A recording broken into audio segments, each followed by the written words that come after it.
Time now is 11 minutes to 7. You play tennis, don't you? Yes, I do, sometimes. Who would you say was more fit, you or me, in terms of physical fitness? Well, that's a tricky question. Wasn't expecting that. Can I have a bit of time? No.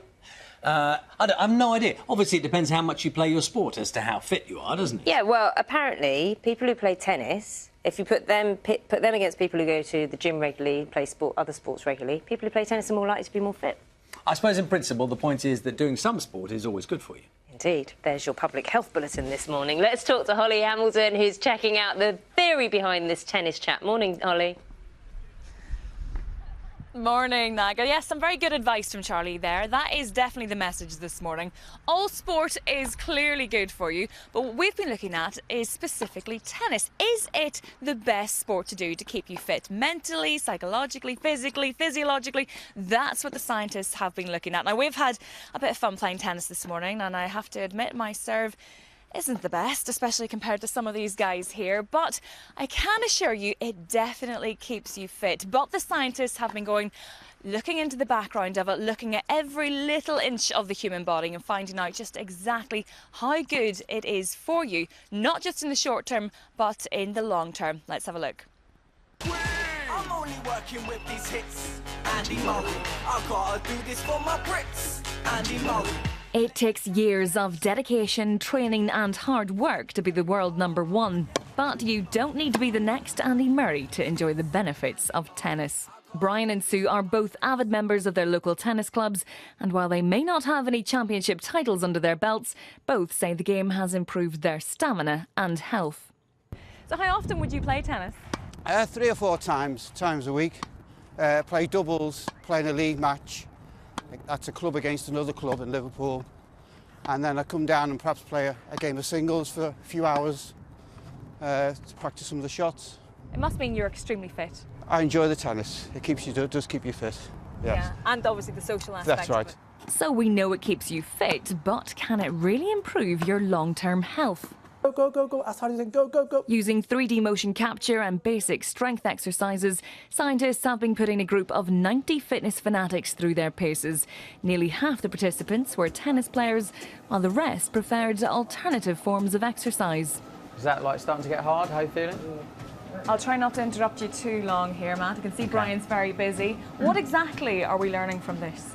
So we're just measuring Brian's cardiovascular fitness. So that's kind of like his kind of endurance, his stamina, how fit kind of his heart and lungs are. It looks a little bit scary, I'm not going to lie to you. Go, as hard as I play a hell of a lot. I definitely do, yeah. I think it's really helped my level of fitness and stress levels. You know, it's good for so many things. It can't be understated, yeah. I'll let you get back to flexing those muscles Can't then. wait, yes. These days there are a lot of discussion going on what is the best physical activity for people of different age and different background. We understand the benefits of tennis, and we've got evidence in hand that really improves our health in the long-term life. Squeeze, squeeze, hard as you can, keep it going, keep it going. While it's not for everyone, the benefits of tennis are clear, although for some of us, it may take a while to get to Wimbledon. That was pathetic. You can say it was pathetic, it's fine. You did well.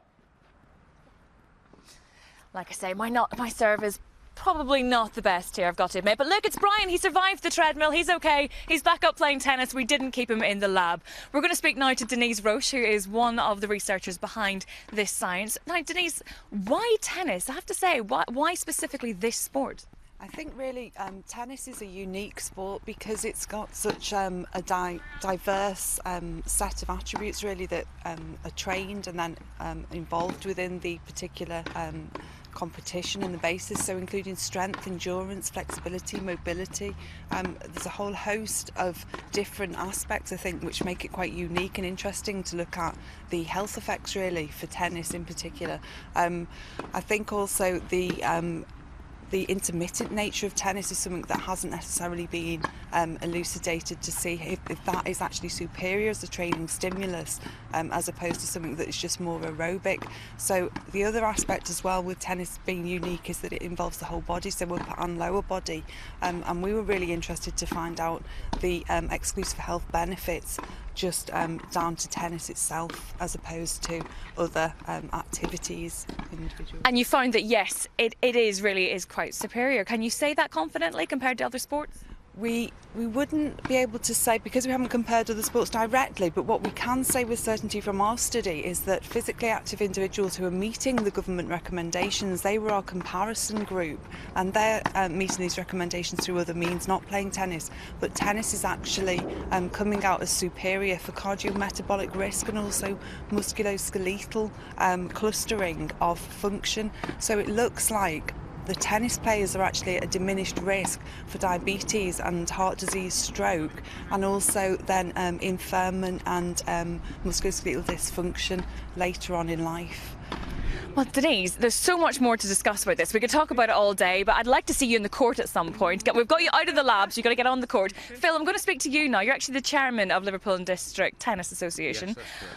And you were involved in this research. Why did you want to get involved in this? It was a tremendous opportunity. We're delighted when Liverpool Hope gave us a call and said, look, we want to be involved. I think I was the first participant, and I was incredibly impressed by the facilities at Liverpool Hope, the equipment and the methodology behind this study. I thought it was absolutely first rate, to be honest.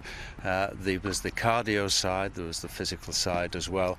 And did you find any of that tough? It looked tough. It was tough for me. I'm getting slightly older, and I did try and make sure I arrived in good condition. And I thoroughly enjoyed it. But it was a top-rate study, and it's really good news that Liverpool Hope are bringing this type of study to Liverpool, and also promoting tennis, promoting international. It's bringing a lot to the game, to be honest. Brilliant. Thank you very much, Phil. I'm going to let you get back on the court as well. Like I say, I'm going to give it another little go here. And with Wimbledon just round the corner, as if we need another excuse to get involved in tennis. Although I could do a good job of putting you off here this morning. Right, guys, am I going to get involved? What? Hey! It made it over. I'm happy with that. I'm going to quit now. I'd be happy with that too. Holly, thank you. We'll be back with Harley a little later on. Right now.